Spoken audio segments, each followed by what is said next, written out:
ఇంకేందన్నా చెప్పు, పలానా ఆయన లోన్ ఎత్తాడని చెప్పు, పరిగెత్తారు. ఏమిస్తావంటే ఆవిడ ఒకడు ఉన్నాడు, ఏడన్నా లోన్ అంటే చాలు నా తీసుకోండి అంటాడు.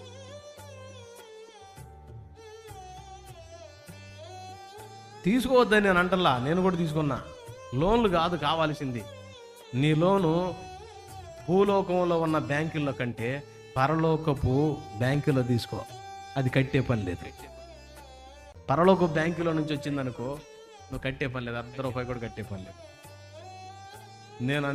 నేను జాతకానోడిని, కట్టడం జాతకానోడినని, అధోగతోడినని, పనికి మాలినోడినని, ఇంకో మాట చెప్పాలంటే అప్పు తీర్చలేని సోమరిపోతుండని ఎరిగి భూలోకంలో ఏ గవర్నమెంట్ దగ్గర తీసుకోకుండా పరలోక గవర్నమెంట్ దగ్గర తీసుకున్నా.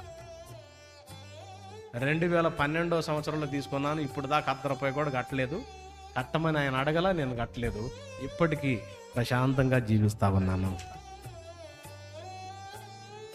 ఎవరు ఆ బ్యాంక్ మేనేజరు? యేసయ్య. కొద్ది బాగపోతే అమ్మాయి, మీ అమ్మోళ్ళు ఏమైనా దొరుకుతాయి అని చూడరాదు, వాళ్ళు ఇచ్చి వదిలి పెడతారా?